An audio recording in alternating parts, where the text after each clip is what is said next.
When you think of Charles Oakley, you think of someone that will rip the opposing player's head off. Don't get me wrong, he was a very solid player, but when you think of him, you're like, yup, I don't want to mess with that guy. He was also the heart and soul of that 90s Knicks team, alongside John Starks, Patrick Ewing, and even more.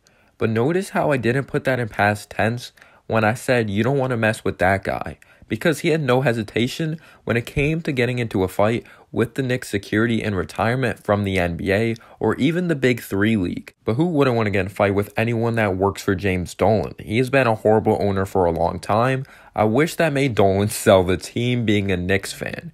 He was literally Michael Jordan's bodyguard. He was a player that didn't care about Jordan's ego. He didn't take crap from anyone. From being his teammate to being a big-time rival when he was on the New York Knicks. Oakley didn't back down from anyone, especially the most intimidating players, getting into fights with guys like Charles Barkley, Xavier McDaniel, Alonzo Mourning, Larry Johnson, Paul Mokisi. It went so far he ended up in the hospital. Jeff McInnes, Scott Williams, he knocked Shaq to the floor. It wasn't a fight, but imagine knocking this man to the floor. And Otis Thorpe, he's definitely one of the toughest players to ever play. And then getting into the story of Tracy McGrady and how just crazy Charles Oakley is. As he revealed this story on a podcast, as Charles Oakley dumped an entire bottle of Jack Daniels on a Raptors teammate. Yes, you heard that right. Charles Oakley, as we know, is one of the toughest players in the NBA we've ever seen on and off the court. His reputation still precedes him today.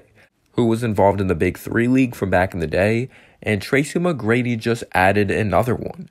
The two were teammates when they both played for the Toronto Raptors, and while being guest on the All Smoke podcast, McGrady revealed a hilarious and intimidating story, pouring a bottle of Jack Daniels on it.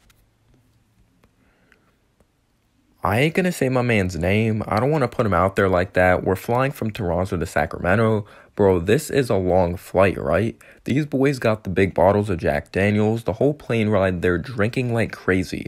I'm talking about they've got a bunch of bottles. We land in Sacramento and Oak is looking for the last bottle. My man don't even want to drink no more, so he hid the bottle under his seat.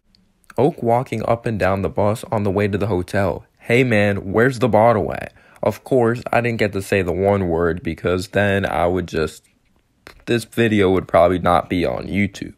Who got that last bottle? And boy, somebody pointed at Buddy. Hey, where's the bottle at? You hiding the bottles? Dog, Oak was looking around him, grabbed the bottle. Mind you, the dude is from Sacramento, clean suit. He is going home to see the fam. A big bottle. Oh, you trying to hide the bottle? Oh, you don't want to drink no more.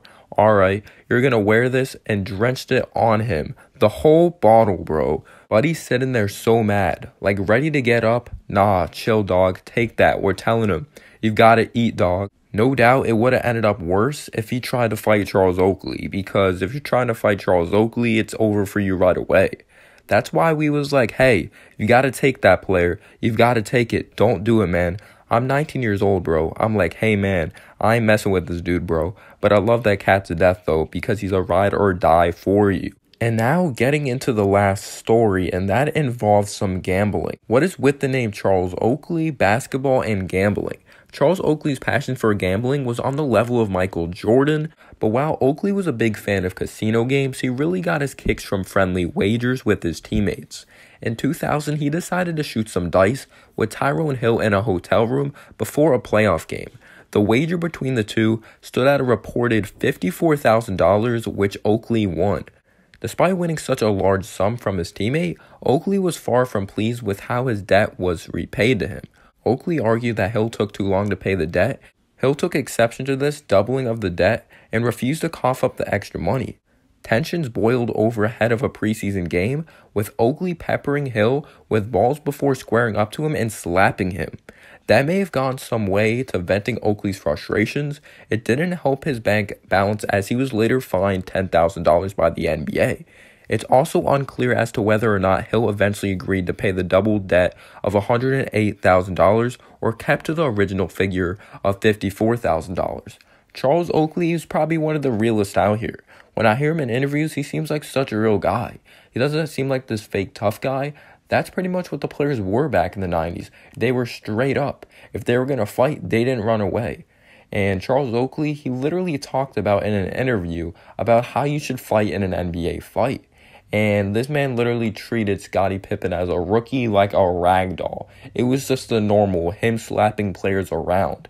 And if you did not know, I have a signed Charles Oakley jersey I got on my birthday. It says, "To Noah from Charles Oakley." I did get it on my birthday, so shout out to my aunt for that. But I just wanted to share some stories of Charles Oakley. He messed with you. You didn't want to get under Charles Oakley's skin whatsoever, or it was absolutely over for you. I hope you guys enjoyed this video. If you did, be sure to click that red subscribe button and smash the like button for more content. And as always, guys, have a humble day or night. Peace out, y'all.